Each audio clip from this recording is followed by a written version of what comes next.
And joining us now here on the Jay Stevens podcast, he is an 11-year NBA vet and also the winner of the 1993 Heisman Trophy as well. It is Charlie Ward. Charlie, how you doing today? Um, Not too well in the sense of we lost the game last night, but I'm doing well overall though. That's good. That's really good to hear. I was going back and looking through some of your history, some playing career at Florida State, and then also in the NBA. And one thing that was alarming to me was your baseball career from high school kind of came up after your Florida State career playing basketball and football. And there were teams like the Milwaukee Brewers and New York Yankees that wanted you to play baseball for them professionally. What kind of baseball player were you when you were growing up? Well, most of my baseball experience was in Little League. I only played 1 year of high school baseball, and so I didn't have very much in the way of baseball experience. But I enjoyed the year that I played, my senior year. It would have been a success, uh, you know, just for 1 year. But I got drafted off of just being an athlete, and essentially that's why I got drafted. Okay. Okay. Was baseball, were you, what kind of player were you as a baseball player? What position did you play? What was it that the scouts liked about you? Since you hadn't played in 4 or 5 years, they must have liked something about you to say, hey, let's go ahead and draft this guy. Like I said, I had a good season for 1 year. For someone who hadn't played baseball in a few years before prior to that, but I played shortstop and center field, Okay. were my two positions in high school. I pitched a little bit in Little League, and so that was those were the positions that I played. I didn't pitch in high school because I didn't have the time to dedicate to it. But I hit a few home runs and caught some fly balls and those types of things. But like I said, there's nothing to ride home and stole bases as well. Okay, okay. I like it. I like it. Florida State. Bobby Bowden was there. You played football at Florida State and basketball there as well. What about Florida State during the recruiting process popped out to you and said, this is the place that I want to play collegiately? Essentially, it was a couple of things. Coach Bowden, he was a Christian man, and I was from a Christian family, so I was a really good fit. Secondly, he had allowed Brad Johnson to play a quarterback. He allowed Brad Johnson to play basketball while at Florida State, and so that's something that I wanted to do. And thirdly, it was close to home, and so it was just a good fit, and I was grateful for the opportunity to earn a scholarship. And when it's all said and done, it worked out for me, and I was grateful for it. That's good to hear. What the football player Charlie Ward? I went back and watched some highlights earlier today, and I was doing some last minute prep before the interview. And you seem like you were a very electric quarterback, running the ball, scrambling in the pocket, passing the ball as well. And it seemed like there was a jump in your play, the consistency, especially with in the passing game from your would have been your junior year to your senior year. What kind of things in the offseason in between those 2 years helped you be the star of that year in college football? Um, Essentially, it came down to experience for me. My junior year, I hadn't really played the position quarterback. I would come in and get mop up duty the first 3 years. So I really didn't have any significant snaps. And so it was a learning curve, learning process for me. My first 5 or 6 games as a junior. And once I figured out, how to navigate my way through the rigors of not throwing the ball to the other team, we were able to, overcome some of the early mistakes that I was making. And of course, there was a lot of footwork and just watching film. All those things played a big part. And we were also running a new system. The system that I grew up on, we changed to better suit the talent that we had. And so it changed, a lot. And that wasn't an excuse because some of the stuff was, like I said, just trying to figure out how to make certain throws as far as the interceptions. But I was grateful to be able to have a very good defense to keep us in games. And when we had opportunities to win, we went and won the game, except for one against Miami. But, that was, all those experiences, the interceptions, the game-winning drives, played a big part in, moving forward my senior year. And we were all on one page, had guys coming back. So it played a big part, and we were in the same system as well. So played a big part in our success my senior year.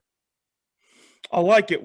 Tell me, you mentioned Miami. I know the Miami, Florida State, and Florida rivalry down there is huge. It's everything. What kind of memories do you have from the Miami, Florida State games, and even Florida as well? Because I believe you played both of those schools, the junior and senior year there at Florida State. Well, they're big rivalries, and the games are always hype. Very, very, a lot of attention centered around those games.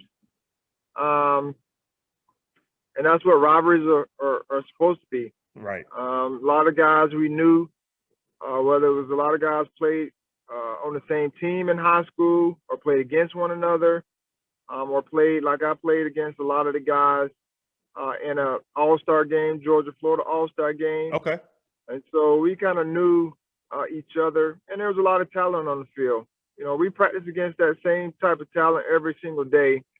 And so when we got an opportunity to play those guys, it was two teams very similar in a lot of ways, very competitive, very good athletes, well coached. And so the games were normally, competitive. And that's all you can ask for as a athlete, is to have a chance to win each and every game.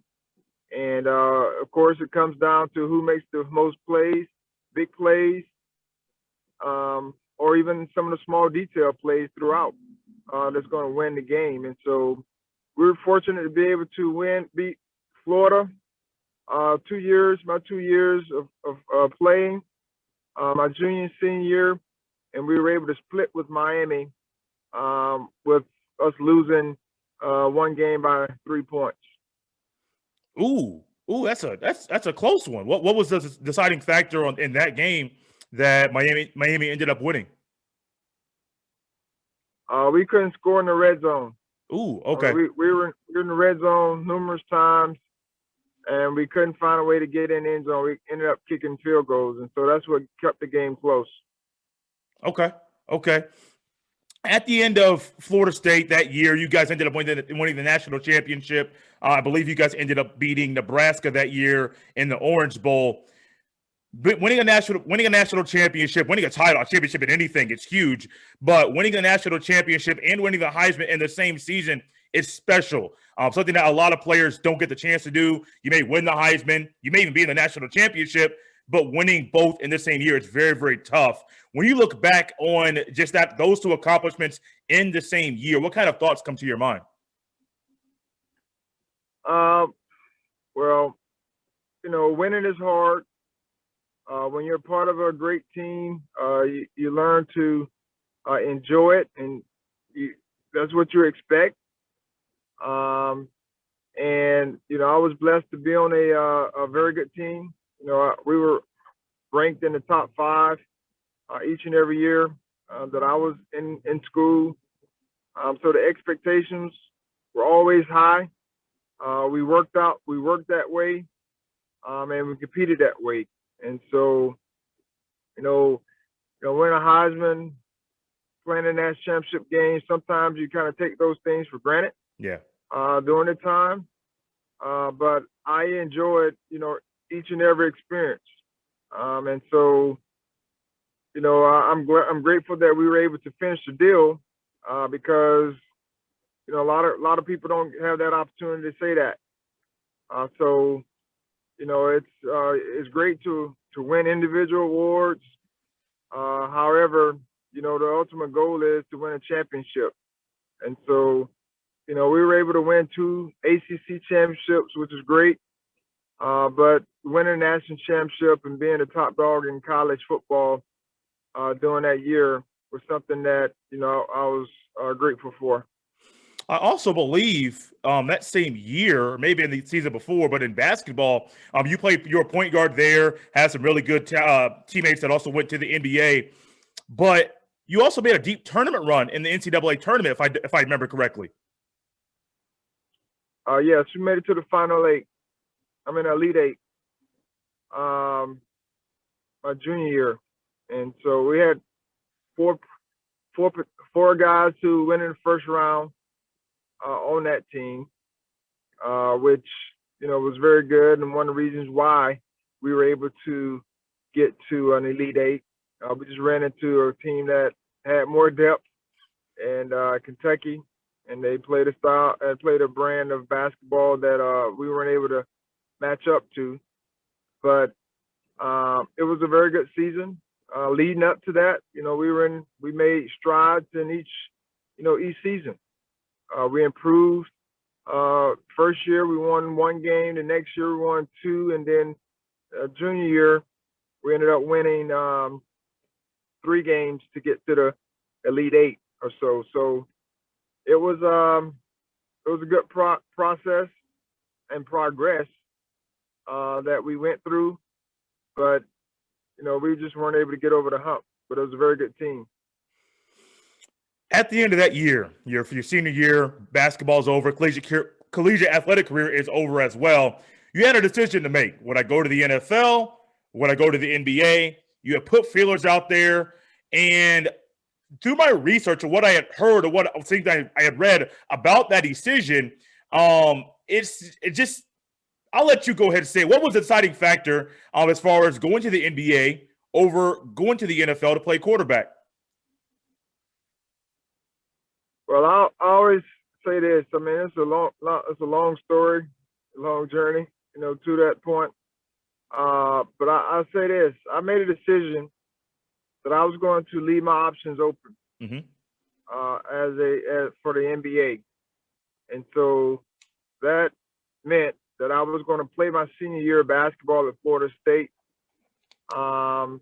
which meant that I wasn't 100% committed to the NFL process because I missed the combine, and the combine wasn't it's the same when it comes to what it is today, but it's just not as highly publicized as it is today. Okay. It was a combine, but I wasn't prepared for any of it because I was playing basketball. And so, just what I always teach people is you have to make decisions. You pray about it, ask for wisdom, seek everything out, vet it out, and then you make a decision, and you have to live with the results. And so for me, not being 100% committed to the NFL meant that I was putting myself in a position not to be drafted. But I knew I did go through some of the process to be drafted, but it wasn't enough for someone to pull the trigger where, it would deter me from seeking other options or opportunities that I had. So I mentioned that, if I didn't get drafted in the first round of the NFL draft, then, I would consider my other options, which, I still had basketball, which I had no clue that I'd be a first round pick. And, there's baseball, there's the CFL, all the different avenues. But, I bet on myself, put myself in a position to be drafted in the NBA. Once I didn't get drafted in the NFL, and God, honored my heart, which was, I wanted to be a senior guard on my basketball team, to be that leader for that group, and he honored my heart to be able to have an opportunity to play in the NBA. Played in NBA, played for the Knicks, the Rockets, and the Spurs. Not in that order. I know you ended your career with the Rockets there, but when I think about you and how I grew up watching NBA basketball, it was Knicks and Bulls, it was Knicks and Pacers.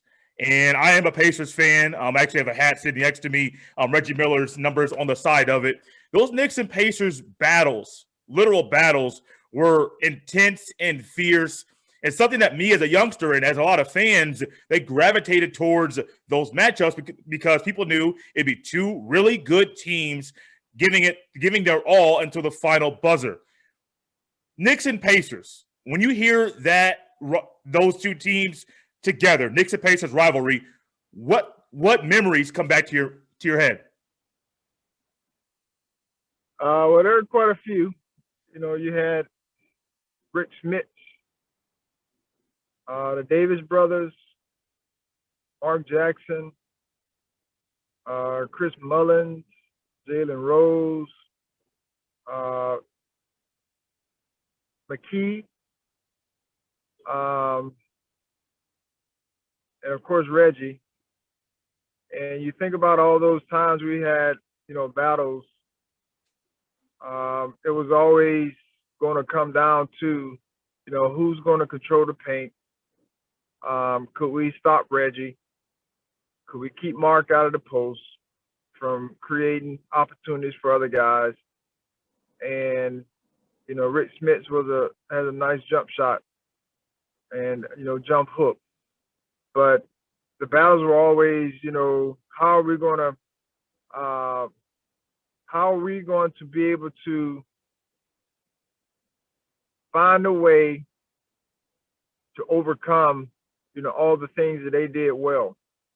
And, you know, basketball is basketball, but the competition level was always high, and it's something that you always enjoyed. I know we beat them to go to the finals in '99, and that was a very competitive series as well. We lost Patrick during that series, I do believe. And so it was good for us. You know, Larry Johnson hit the 4-point play to help us overcome that game and help us win the series. But, you know, we always had, you know, great battles with the Pacers, the Heat, the Bulls. Everyone we played, we had great battles with because that was just our DNA. You mentioned that 4-point play. Antonio Davis fouls Larry Johnson. I've heard some Knicks people say they didn't know if it was a foul or not. I know Antonio Davis, I don't think he thought it was a foul. He did acknowledge that he bumped Larry Johnson prior to LJ going up for the shot. In the moment, did you think that was a foul? Well, as I tell my kids in practice, it is what it is. Yeah, so true. The referees are the ones who make decisions. And, you know, if it's not reviewable now they got it to where it's reviewable, things are reviewable. If it's not reviewable, then we have to go with what people say, you know, if they're an authority. And we just have to live with the results. And so to say that it wasn't a foul or it is a foul, I mean, that's debatable, but it was called. And the other great thing about it is I've seen guys who get fouled and shoot that same shot and miss. Yeah, true. And so, you know, it comes down to guys making a missing, whether it's a foul or not a foul. That's a debate, but he stepped up and made the shot, and then he made the free throw to help us. So, I mean, we can sit and complain, we can sit and debate about a whole lot of things, but when something has happened and whoever's in authority makes decisions, we have to sit back and live with the results. I agree with that. It seems like, is it possible that your Christian background is what's helped you shape your mindset towards situations like that, where the authority makes the decision and you have to live with the results. Is that something that your Christian background, or you being a Christian, is that something that kind of helps shapes that mindset? Well, it does give me perspective.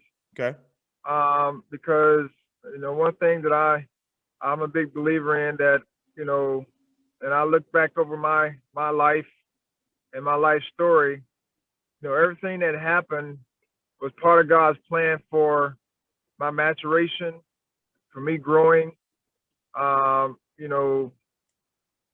just my college career, just how God laid it all out, for me to be able to have an option my senior year.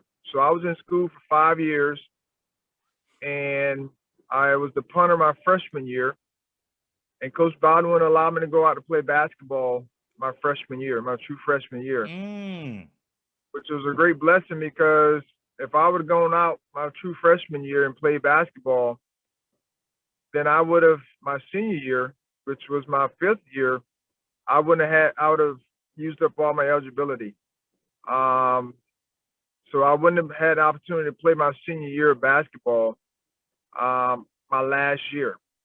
And that, I don't know what that would have looked like as a draft eligible NBA prospect, not playing your senior year or your last year in school. And so, a lot of times during in the moment, I was like, frustrated that I didn't get an opportunity to play my true freshman year, because that was what was promised to me. But when the grand scheme of things, God had a plan to be able to work things out. And everything that we go through is a life learning experience. Yes, sir. If you could, very quickly, we're almost out of time. Fill us in and let us know what the Charlie Ward Foundation is all about, what you're doing. I believe it's you and your wife are together. What is that organization and foundation doing to help people? Our main goal is to actually, our daughter, she does holiday notes. Okay. She's a athlete and a musician, and her purpose is to inspire the elderly, and so she uses her musical gifts and the community to write notes for those, to encourage those that are in assisted living facilities. Okay. And so she does a great job with that. And we also support youth organizations, hurricane relief efforts with other organizations. And so that's kind of what we do with our foundation. Okay. Do you have any lasting comments you want to leave the people, either about your playing career, life after playing, maybe your Christian faith, anything like that you would like to leave people before we close this thing up? I mean, there's nothing I haven't said outside of, the things that go on in our lives is there for a reason. We just have to continue to live and learn from each experience, and work to get better from that, whether you're a winner or a loser at whatever it may be. But you have to continue to find ways to continue to push forward and not give up. So true. So true. Charlie Ward, thank you so much for coming on here at the Jay Stevens podcast. I really appreciated it. Maybe sometime we can do this down the road once again. Thank you so much. It was my pleasure. All right. Thanks, Jay, for having me. Yes, sir.